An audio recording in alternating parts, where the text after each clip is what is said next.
Good evening. We are going to make today hot garlic chicken. So I just introduce ingredients. Mixed peppers. I have some onions, spring onions, corn flour 2 tablespoons, vinegar, soya sauce, ginger, garlic paste, black peppers, green chili, aromatic powder, salt and taste, 2 leg chicken. If you want, you can make boneless or with bone. Depend for you. So just keep watch this video and we'll see.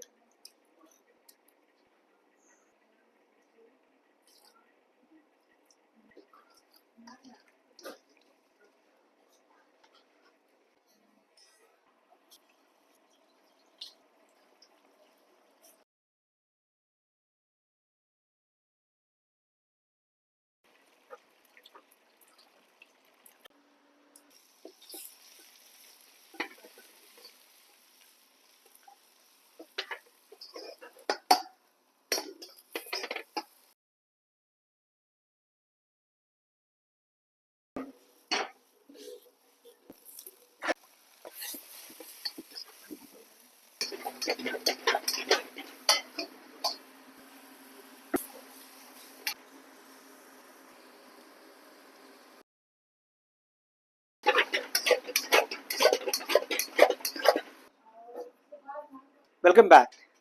Our hot garlic chicken is ready. It's very tasty. I just give a toss, a spring onion on the top. So try at your home. If you know about cooking, please write down in our comment box. Like our channel, YouTube, Instagram and TikTok. See you with another video. Thanks for watching.